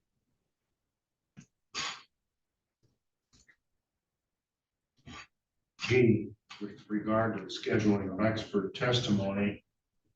It gives the court discretion to have the opposing party's expert present during the opposition party's testimony with the cross-examination of the opposing party's expert after that testimony. If that were the case, it's possible to get done in 7 days because we have 8 experts. For defense. But otherwise, 7 days is very ambitious. All right, well, I mean, if you're talking about, number one, I mean, I just don't have the option of going past that Friday. Got other matters scheduled, and I share this courtroom with another circuit judge. We have a 3-county circuit, so we're juggling 2 dockets over 3 counties and 3 courtrooms. So going beyond that Friday is not going to be an option. If you feel that 7 days is not going to be enough, then I would say there needs to be a motion filed immediately to adjourn those dates and reschedule for longer time. I mean, can plaintiff confirm that should be done by the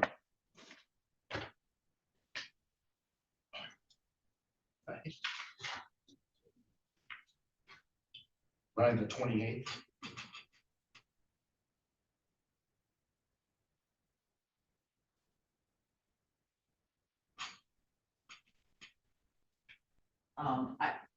That's Tuesday's right there in the middle. In the perfect world, we would be done at somewhere between the end of the day Monday and noon on Tuesday, but in an imperfect world, The world's imperfect. we take breaks and stuff, we could be into Wednesday, but I can't, that's like putting too tight of a, I think that's asking pretty tightly. The plan is that we'll be done in the middle of the day on Tuesday, but whether that's the case or not, we'll know better in the day Friday. Right. No, we'll guarantee it. Yeah, of course, but based on your best estimate of how much time you think that's where you land. Yes. Okay. And my biggest concern is there's 2 defense attorneys, so if I think my expert's gonna be, I think my expert's a total of 1 hour and they both cross-examine for very long, then 1 hour becomes an hour and a half or 2. That's why I'm very hesitant about it is, even if there was 1 defense attorney, I'd be much more comfortable with 2 different ones, and the questioning that 2 of them could ask, that's where I could go, that's where my number could go astray.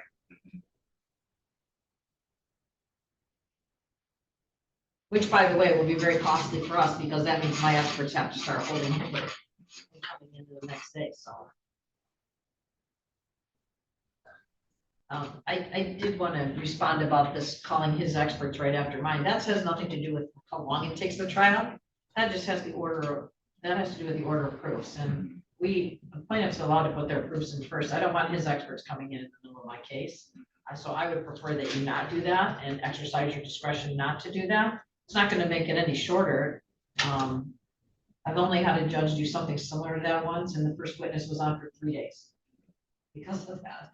So I would be very much opposed to that. Yeah, I've never had that. That's not something that I've ever exercised my discretion to allow. So I was offering it as a means of economy of time. all right, well, Mr. Valtucci, I'm gonna let you ponder that. Again, I think if you don't think 7 days is enough, then we need to get a motion to adjourn going right away. Because extending it is just not an option, as I indicated. So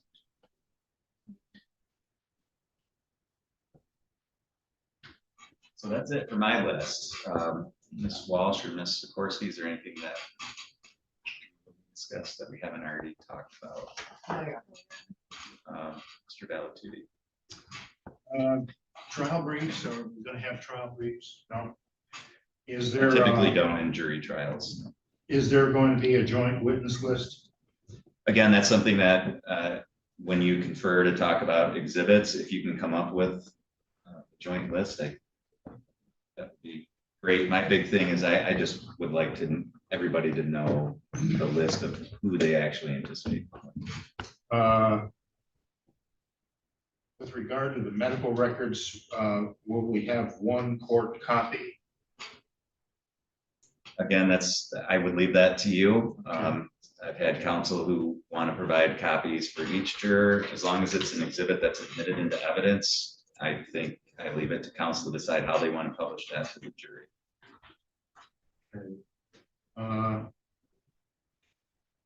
And lastly, Your Honor, with regard to the witnesses we're going to call, the defense is awaiting the court's ruling with regard to its motion for rehearing on Dr. Worth. Yes. If Worth is allowed, wouldn't change the number of witnesses we call. We're anticipating on calling 8. Okay. Irrespective of what your ruling is. Thank you. Ms. Greenman, anything further? I have to ask, appreciating what you indicated regarding the timing of the trial, and the start date being the 23rd. Is there an option to start a day or two earlier if that solves the problem in lieu of trying to, file a motion to get the date? Yeah, right now, not. Okay. That could change. Okay. I'm borrowing the 2 days at the end of the week from the other judge. So because it's a 3-county circuit, we each get a trial week in each county. So when we have more than one, it takes a little bit of. Got it. Thank you. But that's certainly, if we have a motion, that's something I could certainly discuss with the other judge. I mean, the last thing I want to do is adjourn this, but moving it forward today may not. Moving it forward today would be a disaster for us, because that means all of my experts have to change all the plans we've already made with them, and so. Yeah. Understood. Yeah. I had one more question with regard to the motion for reconsideration. We were wondering if we could, I know a response is discretionary and it's not always allowed, but we would like to file a response to that motion for reconsideration if we could. Certainly, if you want to do that within the next, let's say 14 days. Thank you. Your Honor, we object for the record. It's very late. The motion for rehearing was filed February. Yeah, but that's really my fault. I mean, I'm gonna take points for that. So. Did the court want to talk to the parties individually? I hadn't planned on that. No. Okay. That's not something I've done either. Okay. If you have a reason, I'd be happy to hear it. Well, you had asked at the beginning about negotiations and stuff, so I didn't know if you wanted to discuss that further with the parties. Oh, no. Oh, I mean, so, no. I don't.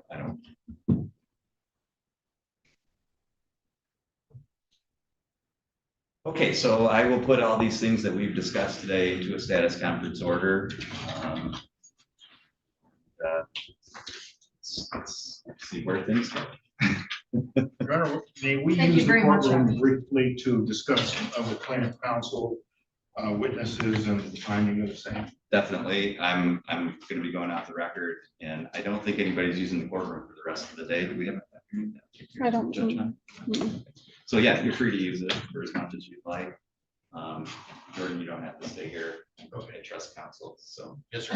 Thank you can just kind of see when they're done and just Yeah. lock it up afterwards. Yeah. Steal your TV. I don't think you want it.